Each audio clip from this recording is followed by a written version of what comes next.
Hey guys, welcome to my Facebook page. তো আজকে আমি রান্না করব পাস্তা। তো এই ফার্স্ট টাইম আজকে আমি পাস্তা বানাবো। আর আজকে ছিল সানডে স্পেশাল।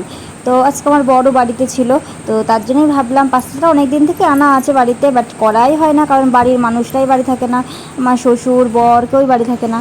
তো তার জন্যে আজকে ভাবলাম রবিবার যেহেতু আজকে সবাই বাড়ি আছে, তো তার জন্য আজকে বানাবো। তো তার জন্য দেখো ফার্স্টে আমি কড়াইটা বসিয়ে দিয়েছি আর জল গরম করে নিয়েছি। আর এই জলের মধ্যে একটু লবণ আর একটু সর্ষের তেল বা সাদা তেল, যে কোনো তেল দিলেই হয়। তো আমি সর্ষের তেলই দিয়েছি, সাদা তেল ঘরে ছিল না, তো তার জন্যে সর্ষের তেল দিয়ে দিয়েছি। তারপর ভালো করে একটু নেড়ে, আর জানো তো এই রেসিপিটা কিন্তু পুরোটাই যদি সাদা তেলে করা হয় না আরও বেশি ভালো লাগবে। তো আমাদের ঘরে সাদা তেল ছিল না বলে আমি সর্ষের তেলেতেই করেছি। দেন জলটা টকবক করে ফুটে গেছে দেখতেই পারলে। তো তারপর আমি পাস্তাগুলো দিয়ে দিলাম। আর পাস্তাগুলো 80% সিদ্ধ করে নিতে হবে, পুরোটা সিদ্ধ না করলেই হবে। তো কারণ তারপরে তো আবার রান্না করতে হবে, তো তার জন্য 80% সিদ্ধ করে নেব। আর এই দেখো ভালোই সিদ্ধ হয়ে গেছে, জলটা অনেকটা শুকিয়ে গেছে।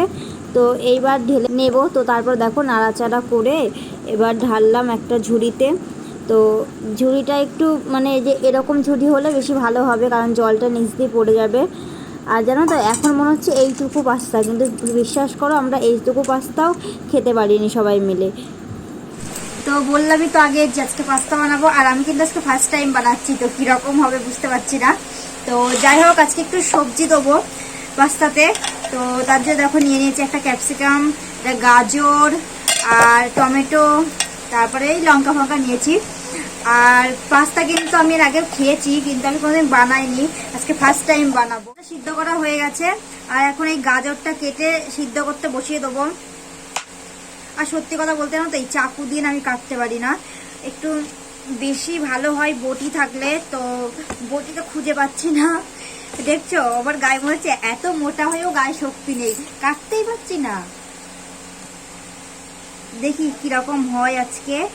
আর অনেক দিন থেকেই পাস্তাটা বানাবো ভাবছি, কারণ অনেক দিন থেকেই পাস্তাটা ঘরে আনা আছে, কিন্তু বানানোই হচ্ছে না। আর আজকে সানডে, আজ বুঝতেই পারছো আজকে বরেরও ছুটি, তো ওর জন্যেই আজকে স্পেশালি বানানো। তো যাই হোক দেখি কতদূর কি হয়। তো চলো কেটে নিই, তারপর তোমাদের সাথে কথা বলছি, নাই তো এইভাবে হচ্ছে না, দেরি হয়ে যাচ্ছে, মানে এমনি রাত হয়ে যাবে, তখন আমরা রাতের খাবার খেতে পারবে না। তো চলো কাটাকুটি হয়ে যাক, তারপর তোমাদের সাথে কথা বলছি। দেন কাটাকুটি কমপ্লিট আমার। আর দেখো এদিকে গাজর কেটে নিয়েছি ডুমু ডুমু করে ছোটো আকারে, এদিকে পেঁয়াজগুলো একটু স্টাইলভাবে কেটেছি, এদিকে টমেটো কেটেছি, আর এই লঙ্কাগুলো না সব থেকে বেশি ভালো লাগছে লঙ্কা কাটাগুলো আমার। আর এই দিকে দেখো একটু আদা কুচি আর রসুন কুচি আছে, আর ওইদিকে ক্যাপসিকামটা আছে। তো তারপর দেখো কড়াইতে আবার দিয়ে দিয়েছি তেল, আর তেলটা ভালো করে গরম। আর এই কড়াইটা না তাড়াতাড়ি, মানে এই ননস্টিকের কড়াইগুলো না তাড়াতাড়ি তেতে যায় বেশ। তো তারপরে দিয়ে দিলাম দেখো আদা আর রসুন কুচিটা, এটা ভালো করে একটু ভেজে নিতে হবে লাল লাল করে। তো আর এই আদা কুচি আর এই রসুন কুচিটা ভালো করে না ভাজলে না একটু গন্ধ বেরোবে, কারণ এই আদা রসুনের স্মেলটা একদমই ভাল লাগে না আমার। তো যাই হোক এই দেখো ভালোই বেশ লাল লাল করে ভাজা হয়ে গেছে। আর কে কে আমার মতন বাড়িতে পাস্তা বানিয়ে খাও একটু কমেন্টস করে বলো। আমি তো এই ফার্স্ট টাইম বানাচ্ছি, জানি না কীরকম খেতে হবে, সেটা লাস্টেই তোমরা দেখতে পারবে যে কীরকম হবে। তো ফাইনালি দেখো এটা ভাজা কিন্তু হয়ে গেছে, লাল লাল হয়ে গেছে। এর ভেতরে দিয়ে দিলাম লঙ্কাগুলো, আর লঙ্কাগুলো দেখেই জাস্ট খেতে ইচ্ছা করছে, আমার তো খুব ভালো লাগছে দেখতে। তো এর ভেতরে লঙ্কা আর পেঁয়াজ দিয়ে দিলাম, আর এবার ভালো করে এটাও ভেজে নিতে হবে। এখানে শুধু ভাজার কাজ, এখন সব কিছু শুধু ভাজতেই হবে।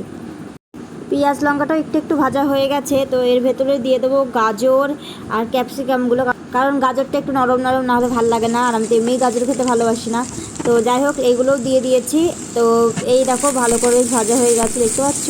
তো এর ভেতরে এবার দিয়ে দেবো পাস্তাটা। তো এর আগে আমি পাস্তা মশলাটা দিয়েছিলাম, তো সেটা আর নিতে পারিনি ভিডিওটা। তো তারপরে দেখো এগুলো ভাজা হয়ে গেছে ভালো করে, আর কড়াইটা দেখছো কেমন লেগে যাচ্ছে। তো আর এদিকে দেখো আমি ডিমটা ভাজতেই ভুলে গেছিলাম, তো পাশে আরেকটা কড়াইতে আমি দুটো ডিম ঝুরি ঝুরি করে ভেজে নিয়েছি। আর এই দেখো পাস্তাটা এবার দিয়ে দিয়েছি। মোটামুটি এখন সব কিছুই দেওয়া কমপ্লিট। আর হ্যাঁ, আমি কিন্তু এটা রেসিপি দেখালাম না, কারণ এটা আমি এমনি বাড়িতে বানিয়েছি, তো তার জন্যই আমি তোমাদেরকে দেখালাম, সিম্পলভাবে বানিয়ে নিয়েছি। আর এই দেখো মোটামুটি কমপ্লিট। আর এই দেখো ফাইনালি হয়ে গেছে। আর ভাই সত্যি বলছি, দেখতে যতটা ভালো হয়েছে খেতেও ততটাই ভালো হয়েছে। ভিডিওটা ভালো লাগলে অবশ্যই লাইক কমেন্টস করে দিও, শেয়ার করে দিও। টাটা।